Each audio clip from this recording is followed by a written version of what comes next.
For the justices, it's yet another test of how far a president can go, as they hear arguments over whether Donald Trump has the authority to unilaterally impose tariffs, a case that could ultimately see his tariffs struck down.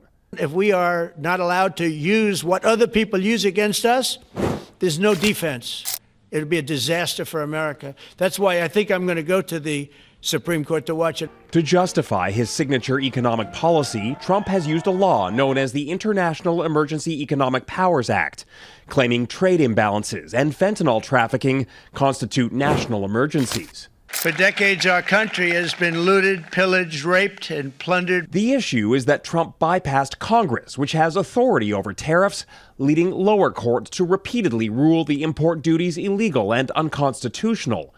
Now, facing the Supreme Court, Trump claims repealing tariffs would trigger another Great Depression. Okay, so here's what you need to know. Trump has been saying for months that he's going to clean up the border, right? Like, this was the whole point. Get tough on crime. Deport the bad guys. No mercy. That was the deal. And honestly, a lot of people voted for exactly that. They wanted action. They wanted someone who wasn't going to play around with gang members and criminals crossing the border. They wanted results, and they wanted them fast. Trump promised he would deliver, and his supporters believed him. This was supposed to be the signature achievement of his administration. Border security like we've never seen before. But here's the thing, and this is absolutely wild. The Supreme Court just completely crushed him. I'm talking about a 7-2 decision that basically said, nope, you can't do this. And get this, 3 of the justices who voted against Trump, yeah, those are judges they put on the court. His own people. The judges he nominated. The ones he bragged about at rallies and on Truth Social. They just sided with the liberals and told him no. Can you believe this? Like, imagine you hire someone, you give them the job, you trust them completely, you stand by them through controversies and confirmation battles, and then when you need them most, when everything is on the line, they turn around and stab you in the back. That's what just happened to Trump. And conservatives are losing their minds right now. They're calling it betrayal. They're saying these justices have gone rogue. Some are even demanding impeachment, which, yeah, good luck with that. But before we go any further, real quick, let's be honest. You can't really trust mainstream media anymore. That's why we built Pump Politics, to bring you real stories, real context, and no corporate spin. If you want to stay ahead of the headlines, join our free newsletter. We'll send the news straight to your inbox every day. Just click the link in the description to join. And if you just want to support what we're doing, join us, be part of the community that actually cares about the truth. All right, let's get back to the video. This country will have no financial security, will not have national security. I think that kind of claims of economic devastation, which themselves are very questionable, I don't think really going to weigh heavily on whether or not this is legal or not. The bad news for Canada is that even if the tariffs are struck down, Trump will likely find other ways to reimpose them, while duties on Canadian steel and aluminum would not be impacted by any Supreme Court decision. They're here until a deal is negotiated. We have made ourselves a 51st state over many, many years, right? From an economic dependency perspective, more than 75% of trade is dependent on the U.S. As Canada works to realign its trading relationships with other countries, the Trump administration has made it clear it will find a way to keep tariffs in place, especially with Trump counting on them to provide trillions of dollars in revenue for the U.S. budget. So what happened exactly? Well, Trump tried to use this really old law, it's called the Alien Enemies Act, to deport a group of alleged Venezuelan gang members. And I mean fast, like give them 24 hours notice, and boom, they're gone. No lengthy court hearings, no years of appeals, no lawyers tying things up in bureaucratic red tape, just out. That was the plan. The Trump administration wanted to move quickly, efficiently, and decisively. Now, before you pick a side here, let me just say, this law is ancient. We're talking about a law from the 1700s. It was designed for wartime, like actual war. When enemy nations are attacking us, it's been used maybe a handful of times in American history. It was used during World War II against Japanese, German, and Italian immigrants. Super controversial stuff that we still debate today. And then it basically sat in a drawer for decades because, well, it's pretty extreme. But Trump decided, hey, let's dust this thing off and use it for immigration. Bold move, right? But the Supreme Court looked at it and said, no, you can't just skip due process. You can't give people 24 hours and kick them out of the country without a real hearing, even if they're accused of being gang members, even if they're not citizens. The Constitution still applies. And here's where it gets juicy. The vote was 7-2. That means it wasn't even close. Trump lost big, and the 3 justices he appointed, Neil Gorsuch, Brett Kavanaugh, and Amy Coney Barrett, they all voted against him. All 3. Every single one. They joined with the liberal justices and basically said, this is too far. Trump, obviously, did not take this well. He went straight to Truth Social, because of course he did, and posted this absolutely furious message. He wrote, "The Supreme Court of the United States is not allowing me to do what I was elected to do. This is a bad and dangerous day for America." Like, you can feel the anger just reading that, right? And look, I get why he's mad. He campaigned on being tough on immigration. He told voters he'd handle the border crisis. And now the Supreme Court, including his own judges, just blocked him. It makes him look weak. It makes him look like he can't deliver. And with the 2026 midterms coming up, this is a nightmare for Republicans. But here's the flip side. And this is what civil rights groups are celebrating right now. This decision proves that even a conservative Supreme Court won't just rubber stamp whatever the president wants. They're still willing to check presidential power. They're still protecting constitutional rights, even for migrants, even for people accused of crimes. The Constitution applies to everyone on American soil, and the Supreme Court just reaffirmed that principle. So yeah, this story is huge. It's not just about immigration policy, it's about power. It's about whether a president can act like a king, or if the courts will push back. And apparently even Trump's own judges will push back when they think he's gone too far. And that's what we're diving into today. Because this decision changes everything. It splits the Republican Party. It embarrasses Trump right when he needs to look strong. And it raises this massive question. If Trump can't even count on his own Supreme Court picks, what does that mean for the rest of his agenda? The timing on this couldn't be worse for Trump either. We're heading into a crucial political season. Republicans need wins to take to voters.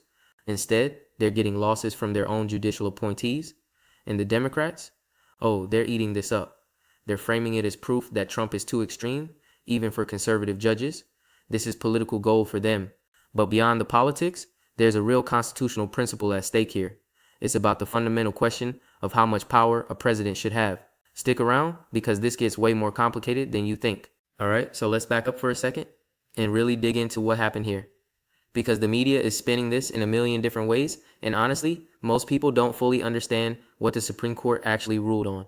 First off, the Alien Enemies Act, this thing is old, like 1798 old. It was passed when George Washington was barely done being president. The whole point of this law was to give the president emergency powers during wartime to detain or deport people from enemy countries. It was designed for when we're literally at war with another nation. It was used during World War II against Japanese, German, and Italian immigrants. Super controversial stuff that historians still debate today. And then the law basically sat in a drawer for decades because, well, it's pretty extreme. But Trump's team looked at this law and thought, hey, Venezuela is sending gang members across the border. These guys are dangerous. Let's classify them as enemies and use this wartime power to kick them out fast. They argue that giving these migrants 24 hours notice before deportation was enough. Just a quick heads up, here's your paperwork, goodbye.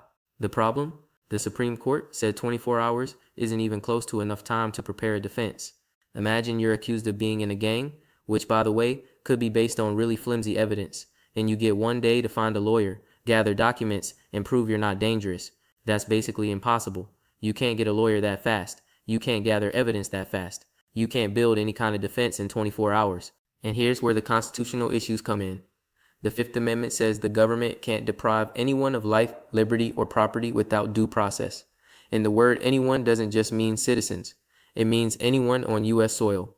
So even if you're an undocumented migrant, even if you're accused of being a criminal, you still get constitutional protections. You still get a fair process. The Supreme Court looked at Trump's plan and said it violated that basic principle, and 7 justices agreed. 7. That's not a narrow decision. That's a landslide. Now let's talk about the justices who voted against Trump, because this is the part that's blowing everyone's mind. Neil Gorsuch, Trump's first Supreme Court pick, the guy who replaced Antonin Scalia. Conservatives love this appointment. Gorsuch was supposed to be a rock-solid originalist, someone who interprets the Constitution strictly and doesn't expand government power. And you know what? He voted exactly like that. He said the president doesn't have unlimited authority, even during emergencies. That's consistent with his judicial philosophy, but Trump supporters feel betrayed anyway because, well, they expected loyalty. Brett Kavanaugh, remember his confirmation hearing? The protests? The controversy? Trump stood by him through all of it, and now Kavanaugh votes against Trump on this case. Conservatives are furious. They're saying he's turned into another John Roberts. which, if you don't know, is basically the worst insult you can give a conservative justice. Roberts has disappointed the right wing so many times that his name is basically synonymous with betrayal. Now, and then there's Amy Coney Barrett, Trump's last Supreme Court appointment, the one who replaced Ruth Bader Ginsburg right before the 2020 election. She was supposed to be the most conservative of the three, the one who would never waver, and yet she voted against Trump too. So what gives? Did these justices suddenly become liberals? Not really.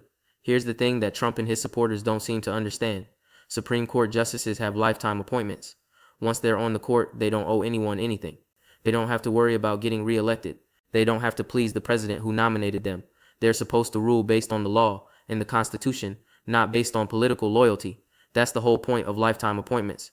And in this case, these three conservative justices looked at the facts and decided Trump was overreaching. They decided that skipping due process was unconstitutional.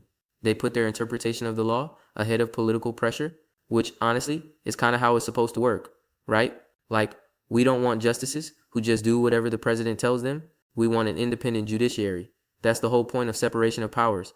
But Trump doesn't see it that way. He sees it as disloyalty, and so do a lot of his supporters. After the decision came down, conservative legal circles went absolutely nuclear. Right-wing commentators started calling for impeachment of these justices. Some suggested they were compromised or bought off.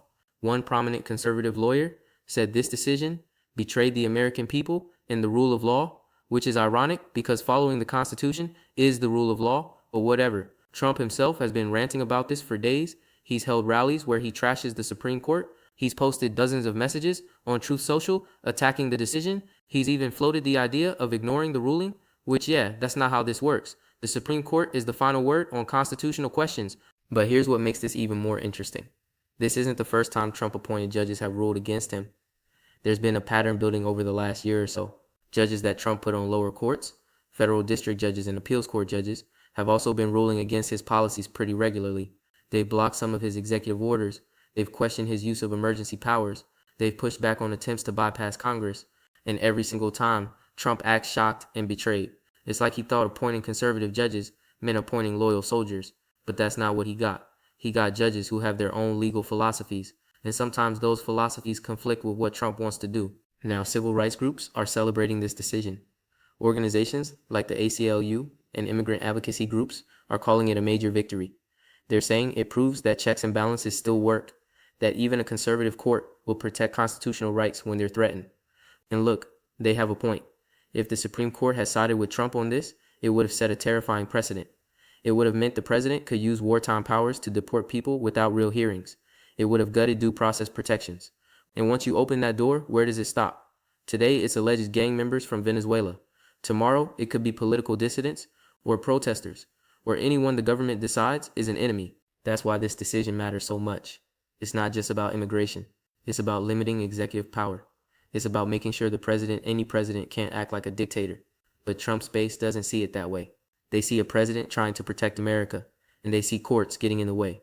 They think the Supreme Court is being too soft on criminals. They think due process is just a loophole that lets dangerous people stay in the country. And that fundamental disagreement about what the Constitution requires, that's tearing the Republican Party apart right now. You've got traditional conservatives who believe in limited government saying the Supreme Court got it right. Then you've got Trump loyalists saying the justices are traitors. It's a civil war inside the conservative movement. And it's not just about this one case either. This sets up future conflicts on all kinds of issues.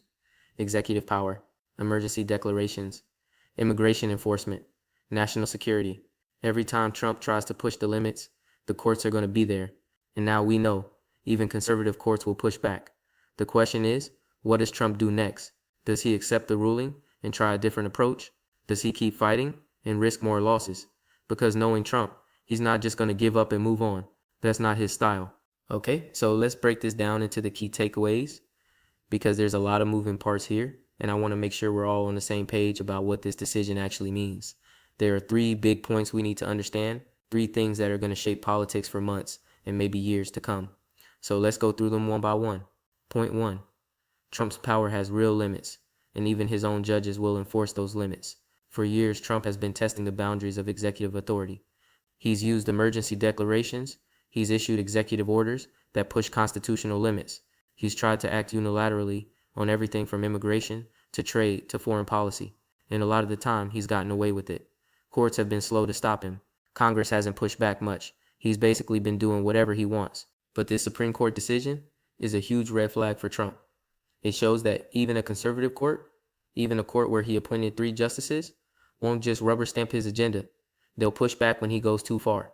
And that 7-2 vote, that's not ambiguous. That's the Supreme Court sending a very clear message. Due process matters, constitutional rights matter, and the president doesn't get to ignore them just because he thinks it's necessary. This is a massive shift in the dynamic between the executive branch and the judiciary. For months, Trump has operated like the courts would back whatever he wanted to do. He's been aggressive, he's been bold, he's pushed controversial policies, assuming his judicial appointees would have his back. Now that assumption is shattered, and it changes everything about how he has to govern going forward. He can't just sign executive orders and expect them to stand. He has to actually think about constitutional limits. He has to worry about getting blocked by courts, even courts filled with judges he picked. Point 2. This creates a massive problem for Trump heading into the 2026 midterms. Trump's whole brand is strength. It's being the tough guy who gets things done. It's delivering on promises that other politicians are too weak to keep. And his base loves that. They love that he doesn't back down. They love that he fights. But now he just lost, big time, on one of his signature issues. And he didn't just lose to Democrats or liberal activists. He lost to his own Supreme Court appointees. That makes him look weak. It makes him look like he can't deliver. And in politics, perception is everything. Republicans who are up for re-election in 2026 are probably panicking right now because they've tied themselves to Trump. They've campaigned on supporting his immigration policies, and now those policies are getting struck down by the courts. So what do they say to voters? Yeah, we tried, but the Supreme Court stopped us? That's not exactly a winning message. Democrats, on the other hand, are having a field day with this. They're using it to paint Trump as a wannabe dictator who got checked by the courts. They're fundraising off it. They're running ads about it, and it's working. This decision energizes Trump's opponents in a way that most court rulings don't. Think about the campaign commercials. Democrats are going to run footage of Trump ranting about the Supreme Court. They're going to show headlines about his own judges voting against him. They're going to say even the people he appointed think he's gone too far. That's devastating messaging, and it puts Republicans in an impossible position. Do they defend Trump and attack the Supreme Court? That looks crazy. Do they break with Trump and side with the courts? That alienates his base. There's no good option here. Point 3. This decision sets up a major clash over presidential power that's going to define the next few years. Because here's the thing, Trump isn't going to just accept this and move on. That's not who he is. He's already talking about ways to work around the Supreme Court decision. His legal team is exploring other laws they can use. His allies in Congress are drafting legislation to give him more deportation authority. This fight is just getting started, and it's going to get ugly. We're going to see battles over executive orders. We're going to see fights over emergency declarations. We're going to see Trump testing every possible limit of presidential power, and we're going to see courts pushing back. And the Supreme Court is now on record saying they'll enforce constitutional limits even when it's politically unpopular. That's huge, because it means the next time Trump tries something controversial, and there will be a next time, everyone's going to be watching to see if the Supreme Court stops him again. And if they do, if this becomes a pattern, then Trump's entire second-term agenda is in jeopardy, because so much of what he wants to do requires pushing constitutional boundaries. If the courts won't let him do that, he's stuck. But it's not just about Trump's agenda. This is about the balance of power in our government. For decades, presidential power has been expanding. Presidents of both parties have claimed more and more authority. Congress has let them get away with it, and the courts have often deferred to executive decisions. This ruling suggests that era might be ending. The Supreme Court is saying there are lines that can't be crossed. There are constitutional principles that matter more than policy goals, and they're willing to enforce those limits even when it's hard. So, where does this leave us? Well, Trump is pissed. His base is pissed. Conservative legal scholars are divided. Some are defending the Supreme Court's decision as constitutionally sound. Others are calling it a betrayal. The Republican Party is fracturing over whether judges should be loyal to the president or loyal to their interpretation of the Constitution. And Democrats are seizing the moment. They're painting Trump as an authoritarian who got stopped by the rule of law. They're celebrating this as proof that checks and balances still work. They're using it to motivate their voters and raise money. Meanwhile, the migrants who were about to be deported under Trump's plan, they're still here. They're still in legal limbo. They still have cases pending, but they weren't kicked out in 24 hours without a real hearing. So from a due process perspective, the system worked. But from a political perspective, this is chaos. Trump needed a win right now. He needed to show his base that he can still deliver. He needed momentum going into the midterms, and instead, he got embarrassed by his own Supreme Court picks. That's going to have ripple effects for months. The Republican Party is going to have to figure out how to message this. Do they attack the courts? Do they promise to pass new laws that get around this ruling? Do they just try to change the subject and hope voters forget? None of those are great options. And here's the kicker. This probably isn't the last time this happens. Trump has a whole agenda of controversial policies he wants to push through. More immigration crackdowns, expanding executive power, bypassing Congress when he doesn't get his way. And if the Supreme Court is willing to stop him on this, they might stop him on other things too.